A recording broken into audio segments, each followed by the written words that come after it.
సిటీలో వరుసగా fake medicine కేసుల్ని నమోదు చేస్తోంది డ్రగ్ కంట్రోల్ విభాగం. మెడికల్ షాపులతో పాటు హాస్పిటల్స్ పై అధికారులు ఆరా తీస్తున్నారు. తినే తిండి నుంచి వ్యాధి నయం కోసం వాడే మందుల్ని సైతం ఫేక్ అని తేలటంతో జనాల్లో ఆందోళన వ్యక్తమవుతోంది. ఇప్పటికే ఆయా న్యాయస్థానాలు నకిలీని ప్రోత్సహిస్తే కఠిన చర్యలు తీసుకోవాలనే ఆదేశాలు ఉన్నా కల్తీకి మాత్రం చెక్ పడటం లేదు.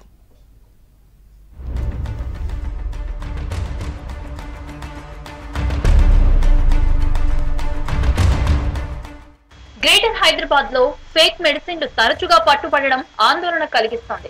డబ్బులు పెట్టి కొని మరీ అనారోగ్యం బారిన పడుతున్నామా అంటూ భయాందోళనకు గురవుతున్నారు పబ్లిక్. 2 నెలలుగా స్టేట్ వైడ్ గా డ్రగ్ కంట్రోల్ అడ్మినిస్ట్రేటివ్ వింగ్ దాడులు చేస్తోంది. మెడికల్ షాపులు, గోడౌన్లు, ఆసుపత్రుల్లో పెద్ద మొత్తంలో నకిలీ మందులు స్వాధీనం చేసుకోవడంతో కలకలం రేపుతోంది. ఇటీవల జరిగిన దాడుల్లో 3 కంపెనీలను మూసేసి దాదాపు 6 కోట్ల రూపాయల విలువైన ఫేక్ మెడిసిన్స్ ని సీజ్ చేసినట్లు ప్రకటించారు DCA అధికారులు. మంచి పేరున్న కంపెనీల బ్రాండ్లను పోలి ఉండేలా కొన్ని ఫేక్ కంపెనీలు నకిలీ మందులను తయారు చేసి మార్కెట్ లో సరఫరా చేస్తున్నట్లు DCA గుర్తించింది. ఒరిజినల్ మెడిసిన్ లో ఉండే యాక్టివ్ ఇంగ్రీడియంట్ బాడీలో చేరిన తర్వాత వ్యాధిని తగ్గిస్తోంది. అయితే నకిలీ మందుల్లో యాక్టివ్ ఇంగ్రీడియంట్ ఉండకపోవడంతో వ్యాధులు తగ్గవు. ఫేక్ మెడిసిన్లలో పిండి, మక్క, జొన్న, ఆలుగడ్డ పొడితో పాటు రకరకాల కెమికల్స్ కలిపి నకిలీ మందులను తయారు చేస్తున్నట్లు గుర్తించారు DCA అధికారులు. అలా తయారు చేసిన ఫేక్ మెడిసిన్లను తక్కువ ధరకు మార్కెట్ లో విక్రయిస్తున్నారు.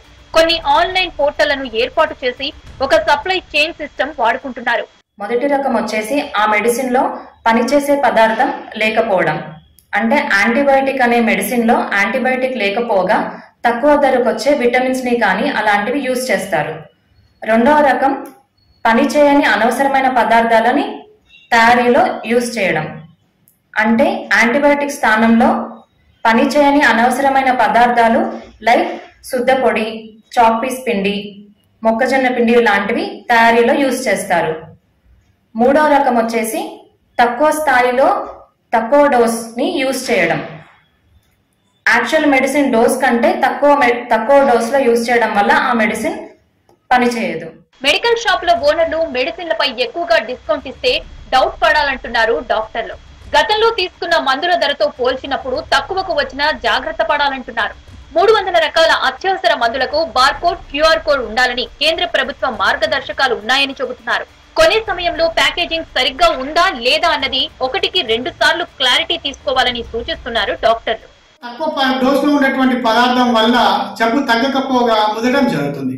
ఇక అంతేకాకుండా అనవసరమైన పదార్థాలు ఆ మెడిసిన్స్ లో ఉండటం వల్ల చాలా సైడ్ ఎఫెక్ట్స్ వచ్చేటువంటి అవకాశాలు ఉంటాయి. ముఖ్యంగా లివర్ మరియు కిడ్నీ పాడైపోయేటువంటి అవకాశాలు ఉంటాయి. దాంతో పాటు సివియర్ అలర్జిక్ రియాక్షన్స్ కూడా వస్తాయి.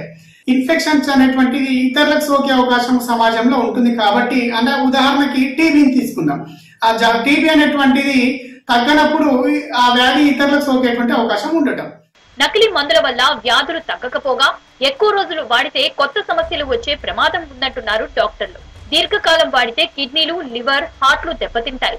వీటి పట్ల పేషెంట్లు జాగ్రత్తగా ఉండాలని హెచ్చరిస్తున్నారు వైద్యులు.